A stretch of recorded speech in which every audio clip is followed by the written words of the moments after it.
you can even watch back. Giving players all the props or put them on blast. We don't give no hot takes, only talk facts. We're giving all our devotion, riding high on this wave of emotion. Going all out, yeah, cause this is our time. No, ain't no stopping us till we reach the finish line. All in, we came here to win. We're gonna give everything. S-I-C-K on the run. S-I-C-K, sick, sick.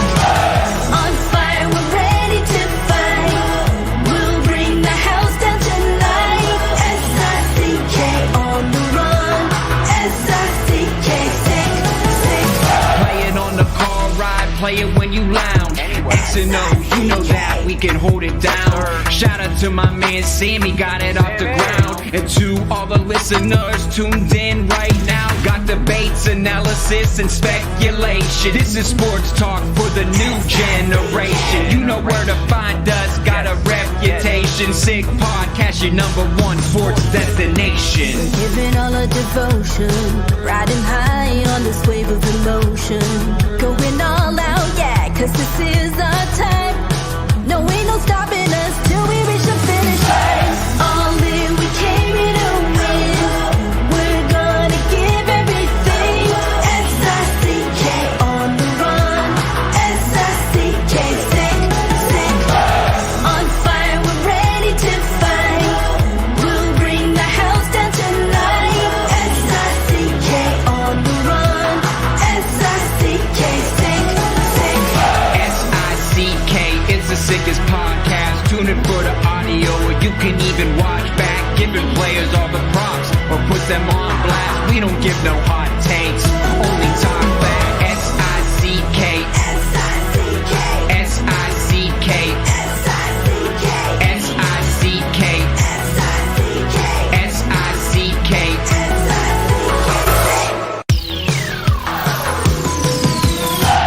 All in, we came here to win. We're gonna give everything. S-I-C-K on the run. S-I-C-K, sick, sick. S-I-C-K is the sickest podcast. Tune in for the audio, or you can even watch back. Giving players all the props or put them on blast. We don't give no hot takes, only talk facts. We're giving all our devotion, riding high on this wave of emotion. Going all out, yeah, cause this is our time. No, ain't no stopping us till we reach the finish line. All in, we came here to win. We're gonna give everything. S-I-C-K on the run. S-I-C-K, sick, sick. On fire, we're ready to fight. We'll bring the house down tonight. S-I-C-K on the run. S-I-C-K, sick, sick. Play it on the car ride, play it when you lounge. X and O, you know that we can hold it down. Shout out to my man Sammy, got it off the ground. And to all the listeners tuned in right now, got debates, analysis, and speculation. This is sports talk for the new generation. You know where to find us, got a reputation. Sick podcast, your #1 sports destination. Giving all our devotion, riding high on this wave of emotion. Going all out, yeah, cause this is our time. No, ain't no stopping us till we reach the finish line. All in, we came here to win. We're gonna give everything. S-I-C-K on the run. S-I-C-K, sick, sick. On fire, we're ready to fight. We'll bring the house down tonight. S-I-C-K on the run. S-I-C-K, sick, sick.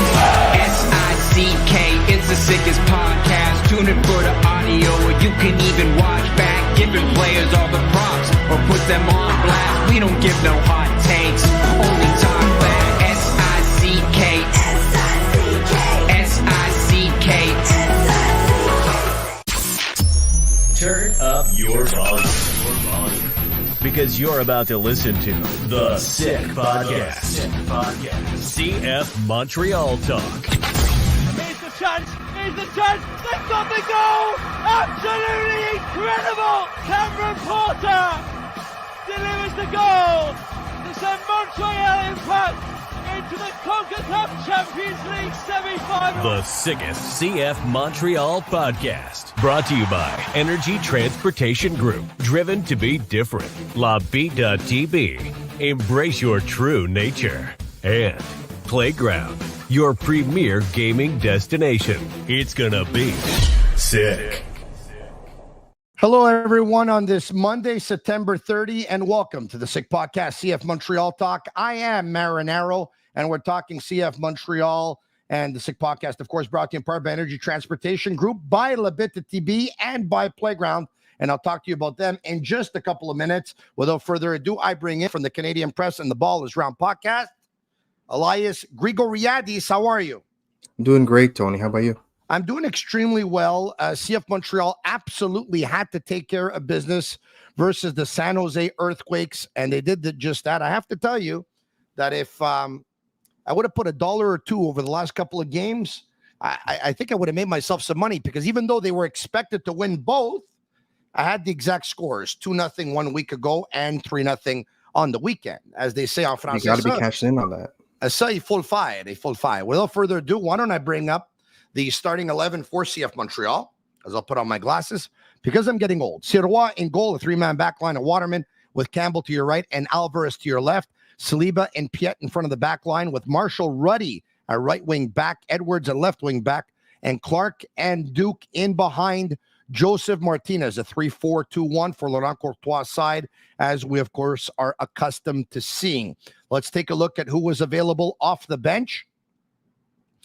Your subs: Breza, Corbo, Pierce, Yankov, Opoku, Ibrahim, Souza, Kokaro, Bugai. Any surprises to the starting 11 or any surprises to who was on the bench? No, you can't really be surprised at this point. You know, Laurent Courtois made it very clear. This is his 11 to go to. You could, maybe that change between Corbo and Waterman is a bit of a change, but then Joel Waterman's been out with injury, and that's the main reason Corbo got the nod.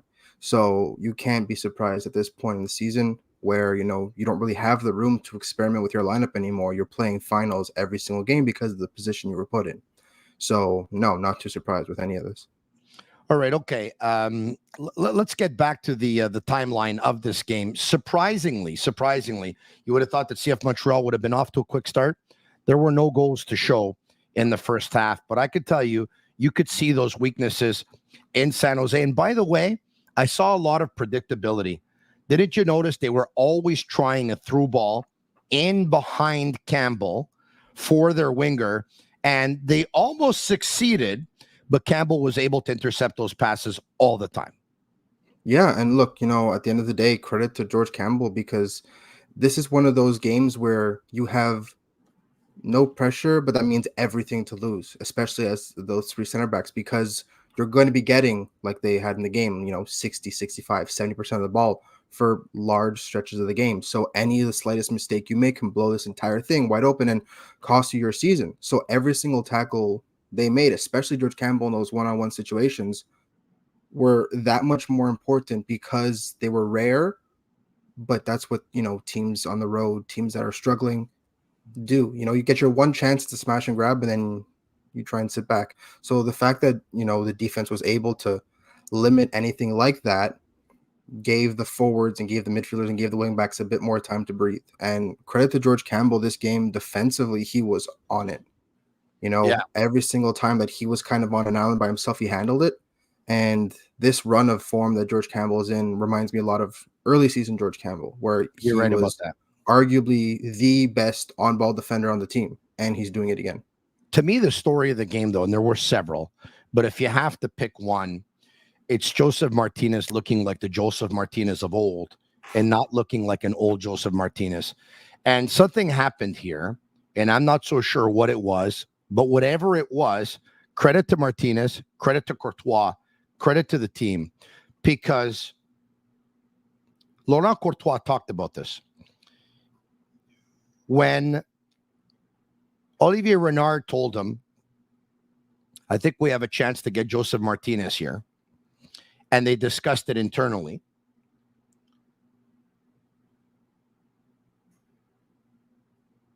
they were both, I mean, everyone was on board at one point to say, let's go for it, to the point where he's the second highest paid player on the team. So he starts, they have some success early on. His game shape doesn't look to be where you would have wanted it to be. And then, of course, there's that whole thing where the sporting director is gone and his assistant is gone. And then all of a sudden, you're wondering if they're going to hold on to some players from the previous regime, which they let go a bunch of them and they traded. They went out and got some players that they wanted, young players that they wanted to play so they can develop, raise their value, and sell them. And then all of a sudden, the story started to come out with Courtois and Martinez. And Courtois made something very public where he said, the player that I had talks with, I'm willing to trust that player, but there's been a betrayal here. So we'll see what gives. And you saw Martinez as well with the physical preparator, wasn't happy about something. It looked like they weren't happy about some of the data that was showing up in some of the tests. And then all of a sudden you were wondering, like, what's going to go on here? Is he going to continue to play, yes or no? They clearly were not on the same page. And then I don't know what happened. I don't know if it was a wake-up call. I don't know if it was a discussion. But Josef Martínez has woken up just in time. 3 goals in his last 2 games. And the second goal that he scored on Saturday night, that was vintage Martínez. Absolutely. And I think this is where, one of the main concerns with Courtois was his as a rookie coach, was his man management. And, with this whole Martínez story breaking, that's probably that was the first thing I thought of was, rookie coach. Maybe you have a tougher time developing a bond with your experienced players, your veteran players, your players who have been to, massive games and have delivered and have played at the top level. And this kind of turnaround, yes, with good form comes good morale, obviously, but his morale, his effort and his body language improved before the results started coming in. And it's not a coincidence that the second his body language improved, the team improved, right? At the end of the day, if you have your talisman, your target player who's fighting for 50-50 balls now, who's making runs into spaces that before, if he didn't get the ball where he wanted, the arms are in the air and he's moody now. No, he was looking like a real leader of men, and looks like he was taking, the 2 youngsters in Duke and Cook and Clark under his wing. So all this entire 180 in body language, you have to assume that it's in some capacity the mending of his relationship with Laurent Courtois. So this is the flip side where Laurent Courtois looks like he's getting a bit better at the man management side, which is very encouraging to see because tactically, it's very clear that he knows his stuff and he knows the game and he knows his X's and O's very well. But at the end of the day, you still have to create a bond with your players, especially as a young coach, because you don't have that experience to fall back on. You do as a player, but the other side is the other side. And Courtois has grown a lot in the last couple of weeks, and in the adversity, which, like you said, at the beginning, it didn't look like he was handling it well. And then it looked like he learned a few things and learned how to manage a few things. And maybe he had help. I'm not so sure.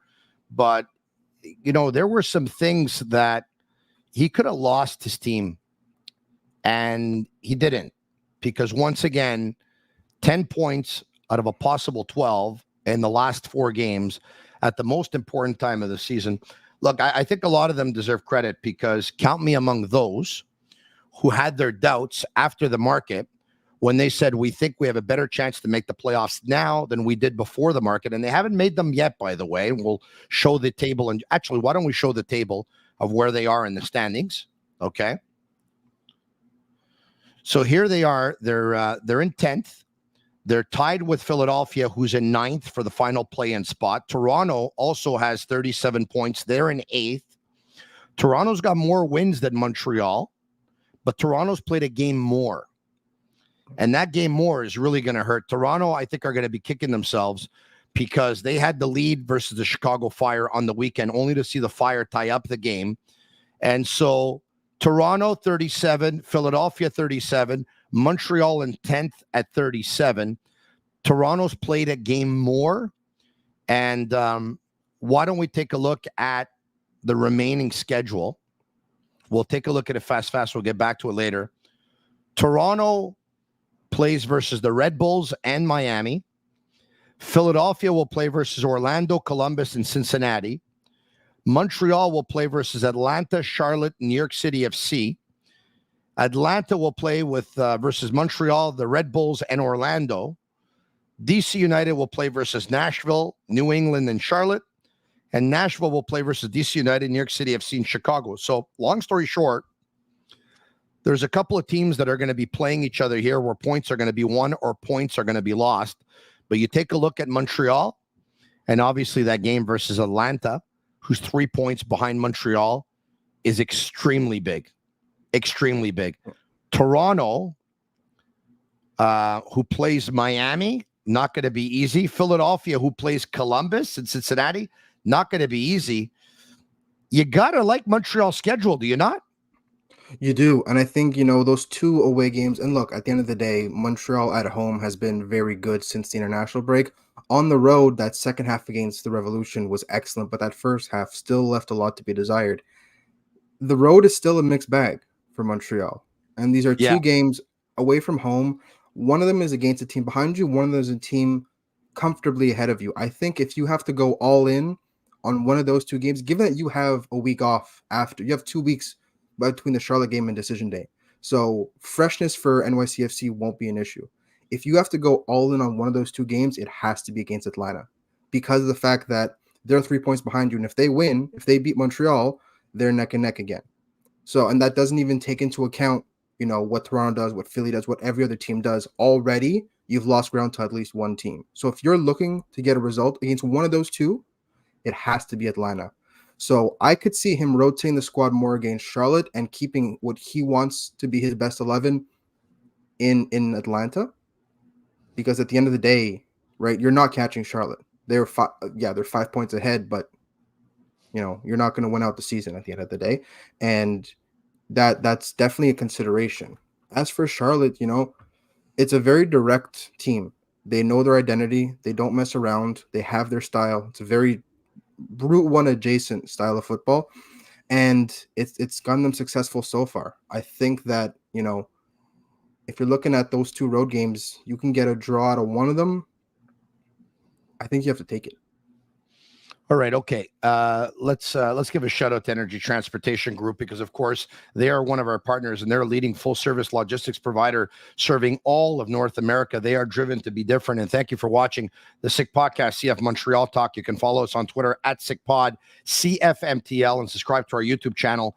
It's absolutely free. I find it always cool when I see players who aren't the tallest players in professional soccer, like Josef Martínez. Hard to find a player actually shorter than him who's able to head the ball in for the first goal of the game. And I brought up a stat at one point. It's incredible because in a day and age where so many teams want to be big and want to be strong and want to be tall and want to be all this stuff, most of the top strikers in MLS are actually 5'11" or shorter. And speaking of which, he's not in the MLS, he's in League One. But put a performance by 5'9" Jonathan David, again in Ligue 1 France, who scores a hat trick on the weekend. One of his goals, the way he was able to keep himself onside and get a foot on it and a toe on it and redirect it, I thought was just absolutely fantastic stuff. So good for Jonathan David and good for all the short strikers in professional soccer and Josef Martínez heading the ball in on the first goal. Absolutely, yeah. Hey, him and Sanusi, when you look at it, they're 2 short strikers, but they're not to be left alone in the penalty area because they can jump. And Poku's not big either, by the way. It's funny because a lot of their strikers, with the exception of Vilsain is the only tall striker. Yeah, everyone else is under 5'10" that they have. You're right. By the way, what do you make of him out of the lineup? Vilsain? Yeah. At the end of the day, and I've felt this way, unfortunately, for a while now. It's the case in every sport, no matter what, availability is your best ability. It doesn't matter how good his substitute performance is or his starting performance. If Laurent Courtois can't look at you and go, I know I can get this for the next 3 weeks without any concern about your fitness, then he can't be relied upon. It doesn't matter how good he is. I don't think it's the fitness though, and I could be wrong. And we've heard about the fitness vis-a-vis Vilsaint from Courtois earlier in the season. We heard that. I think that obviously the coach didn't like Vilsaint's performance in New England. When you're a younger player, especially Vilsaint, your margin for error or not performing up to your ability or up to your standards is extremely thin. He takes him out of the lineup, which I thought was unfortunate because he went from starting a game to not even being on the bench. Usually if you start a game and it's not a good performance, the next step is going to be on the bench. Having said that, since he's been out of the lineup, they've won. So it's hard to criticize anything right now. Now, do I think they would have won with him in the lineup versus San Jose and the week before that versus Chicago? Yes, I do. But the fact of the matter is, what we do know, we don't know that. What we do know is that they've won. And I guess it's pretty hard for the coach to try and change that.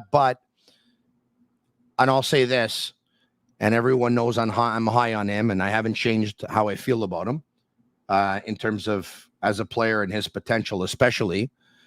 But I think it's unfortunate that he went from a starter to out of the lineup. But once again, it's hard to find anything to complain about right now. The team is winning. They're in the mix. They're in the hunt. And we'll move on. Now, the second goal, and I said it was typical Martinez, you can tell that when he got the pass and he hit it right away and he stepped into it and he put some zip on it. When you beat the keeper at the corner where he's closest to, it's got to have some zip on it. You be extremely well placed and have some zip on it. He did. You can tell his confidence is high right now. Oh, absolutely. And this is what we talked about last week, right?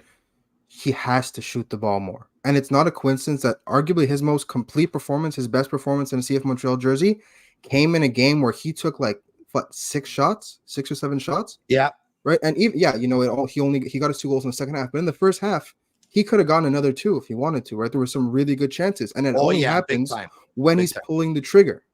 Right. You had this, trigger shy Josef Martínez for a good chunk of the season where you're almost, you have your head in your hands going, why aren't you shooting the ball? And then you have games like this that, reinforce that. People will find him. And on that second goal, it was a disastrous marking job from the San Jose defense. But at the end of the day, Josef Martínez is going, it's just the nature of his game. He's going to find spaces in the penalty area. He has to shoot. He has to pull the trigger more because good things happen. Even in the first half, right? He picked up 2 rebounds and then he almost, fed someone else for a goal, that Caden Clark chance. And that's what I mean. Like, not only is he shooting, but he's fighting for rebounds. He's fighting for second chances. And this is the kind of Josef Martínez that you think to yourself, okay, if you can get 25 games out of this next year, then you absolutely pick up his option. Because this is the leader of men. This is the kind of player that will go out and fetch you, if he's healthy for the full season, 15 goals. That's the first time we've heard anyone at any point this season say, you got to consider probably bringing this guy back. Because, of course, you asked this question about a month ago. No one would have said yes. 1 month later, a lot of people are saying yes because it's hard to imagine them replacing his goals. But at the same time, if you want to be a team that plays young players, develops young players to sell them, what are you going to do? Going forward, you're going to keep on playing Martinez and you're not going to play the Sanuzis and the Vilsaints of the world? It's something to think about. The Sick Podcast is brought to you in part by Bittt Tibi. They launched their new Ultra Lager. It's a refreshing, thirst-quenching beer, perfect for the hot summer days. Only 90 calories, 2 grams of carbs, 4% ABV per can. It's available in a pack of 6 and 12 in grocery stores around the province of Quebec. It's ultra light and it's ultra refreshing. Let's bring up the timeline if we can. Okay, so at the 50th minute, Martinez gets his first goal of the game on a cross from Bryce Duke. Marshall Ruddy had been yellow carded a couple of minutes before that. Edwards was yellow carded a couple of minutes after that. And in a 5-minute span, Josef Martínez scores his second goal, this time on a pass from Caden Clark. And once again, he just runs into it and strikes it into the corner. Several substitutions for San Jose. They made 3 of them, a couple of yellow cards. And let's move on to see the rest of the game on the timeline. And then Coccaro comes in for Martinez at the 71. Pierce comes in for Edwards. Bugai comes in for Marshall Ruddy. And 1 minute later, there's a series of passes, and the ball goes from Duke to Clark. Now, I'd have to watch this one several times. It was a beautiful passing play from where I was in the stands. It looked like it was a little bit of Harlem Globetrotters going on, but I'd like to see it one more time to know, was it Duke's intention to pass the ball, or did he miss a shot? What did you see there, Elias? That's one of those where I can neither confirm nor deny, where he's going to say, look, it looked like he was trying to redirect it towards goal and something good happened.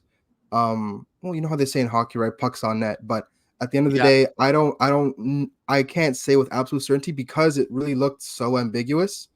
If he intended it, then chapeau, because that was a beautiful pass. But yeah, you get the ball towards the net, especially when it's that crowded in the area, and good things will happen. And good things did happen. And yeah, it was a beautiful passing play. And I think that's something that Montreal lacked, is they had the game won, and then they took the other team's heart. They had that ruthlessness to go and get a third. And all season, they had games won, or they were in good positions, and they were never able to really put the screws to another team like they did on Saturday night. And that's one thing that indicates, at least from a mentality standpoint, is that they're still hungry, right? They weren't happy with just seeing the game out, because after that, they could have scored another 2 or 3 after. You're right about that. Clark's goal. They kept pushing, and that's something that we haven't seen from them at all. They said, forget, resting legs and getting ready for the next week. No. We're showing out, and we're giving the crowd a show. And at the end, they remember their goal differential is horrendous. So if it's not good. If they can do a number and maybe fix a little bit of their goal differential as well, then hey, all the better.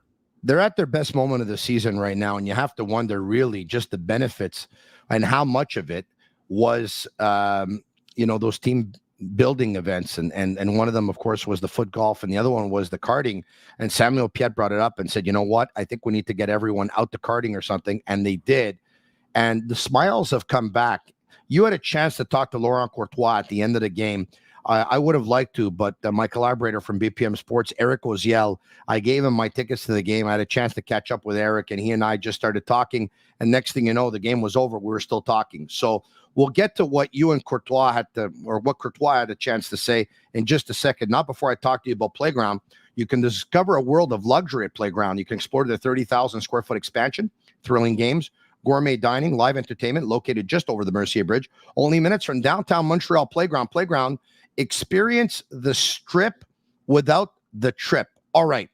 Laurent Courtois, did he say anything? What did you ask him about? And did he say anything that stood out and caught your attention?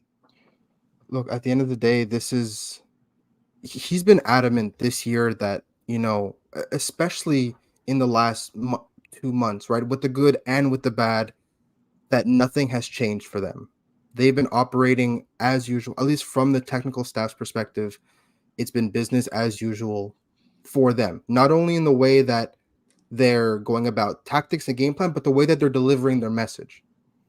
And I don't know if it was a stick-to-itiveness that, eventually they finally broke through and caught on. I don't know if it was, the new players coming in, be it Marshall Ruddy, be it Pierce, Bugai, Clark, all these guys finally integrating into the team from a tactical perspective. I'm still waiting for Marshall Ruddy, aren't you? Out of all of them? He had a much better game on Saturday. He was finally willing to impose himself offensively. He finally got himself in some advantage, especially in that first half. I thought he had a really strong first half where he made some dangerous plays, but it came at the expense of his defensive coverage, I find. So I'm still looking to get both sides of the ball.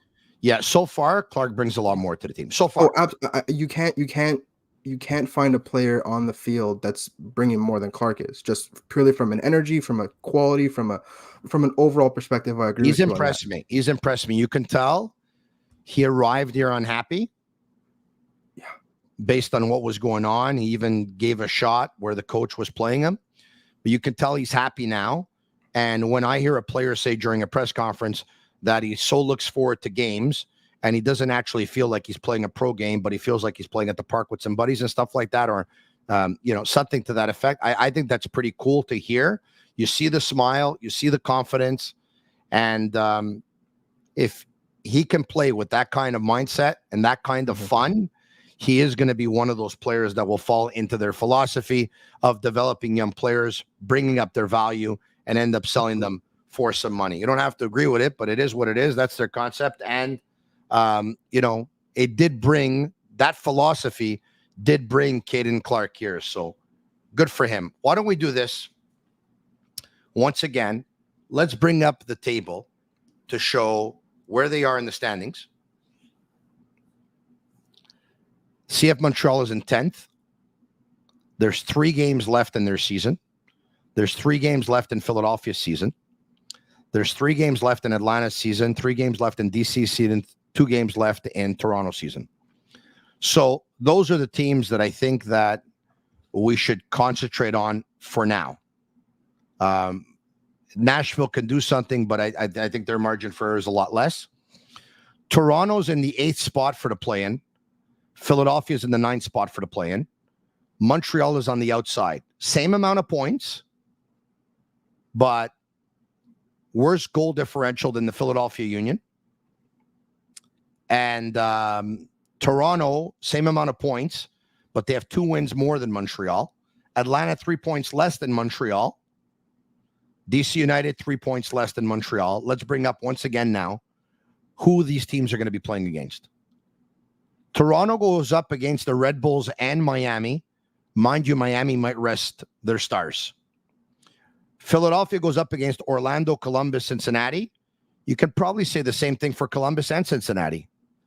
Montreal versus Atlanta and Charlotte on the road. And then they'll finish their season versus New York City FC on Saturday, October 19th. That's the night where they are supposed to honor the 1994 Montreal Impact Championship team 30 years later. I would have honored the 2004 team who won the championship, and it's their 20-year anniversary, but hey, at least they're honoring the 94 team. Atlanta, Montreal, the Red Bulls in Orlando, DC United, Nashville Revolution in Charlotte. Nashville plays versus DC United, New York City FC in Chicago. Elias, I'm going to ask you the same question next week, and I'm going to ask you the same question the week after. Do you believe, if you had to say yes or no, that Montreal will be able to get into one of the play-in spots? Yes or no, and why? Yeah, it's definitely there, right? You look at the quality of opponents that Montreal has versus, some of the other teams. I think the only team that has an easier schedule than Montreal is DC. And at least they have a 3-point head start. You look at Toronto's, for example, and Red Bulls, who are in a dogfight to get home field advantage in the playoffs, are definitely going to be going all out. But Miami may look to rotate because they've got Supporter Shield, they've got the top seed in the East, and that's all locked up. Yeah. They may rotate their squad. I don't think we'll see Messi. I don't think we'll see Suarez. I don't think we'll see Busquets. Maybe Alba will play. But my point is, you could look at a significantly less powerful Miami side, and that may give Toronto a glimmer of hope. But Philly, you have Orlando, Cincinnati, and Columbus is brutal because all 3 of those teams still have points to fight for and have positions to fight for. So they're not taking it easy. You have Atlanta, who's behind you. You have Red Bulls and Orlando. Again, top half teams with points to fight for. Montreal is the only team. Yes, NYCFC is above them. And I still, NYCFC has won this mental battle with Montreal over the course of the club's existence, right? 17 games. New York has won 12 of them. Regardless of the gap in quality that's existed, because it's been both ways. Montreal's been better than New York. New York's been better than Montreal. No matter what happens, New York goes over on them. Yeah, and no team likes to play in New York in that stadium. Exactly. So, they went to New York, they lost. Now they're at home on decision day. So it really is a battle of Montreal's home form versus New York's historic form against Montreal that could cause some problems. But Atlanta and Charlotte are both teams that they've gotten decent results against. Yeah. They've both won. They've both won their games at home against Atlanta and Charlotte. So there is a path to victory there, which is why that's why I'm assuming I would go all in against Atlanta to try and get a result. And then whatever happens with Charlotte happens with Charlotte. That's a good point, because they could make it even if they lose against Atlanta. But if they get 1 point versus Atlanta, or if they especially get 3 points, they're going to make it. If they win either of the Charlotte or Atlanta games, if they get 3 full points going into decision day at home, You then like their chances. I love their chances. Right now, there's a cautious optimism I think that can be had given the fact that they're in the form they're in, and they managed to get a point on the road against the Revolution. Granted, Revolution are in 14th right now, and they're not looking good either. But 2 goal that second half was still a second half at Gillette Stadium, which no one likes to play at. Elias, I can't wait for Wednesday night, October 2nd at 7:30 p.m. That is when CF Montreal is going to visit Atlanta United.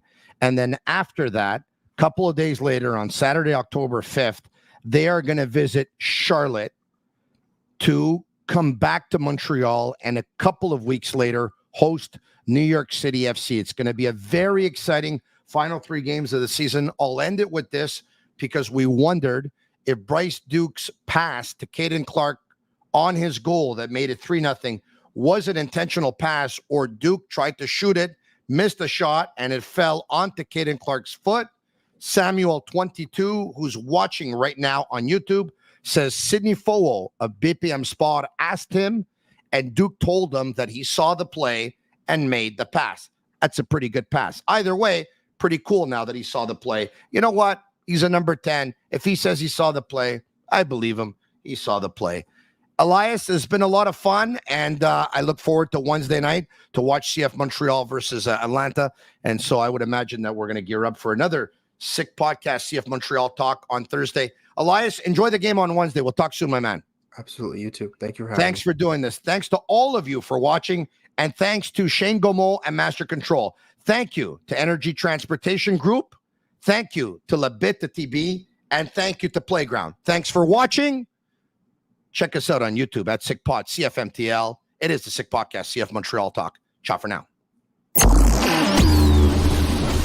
And that's a wrap. Hope you don't miss us too much until next time. Follow the Sick Podcast, CF Montreal Talk on YouTube, Instagram, Facebook, Google Play, and Apple Podcasts.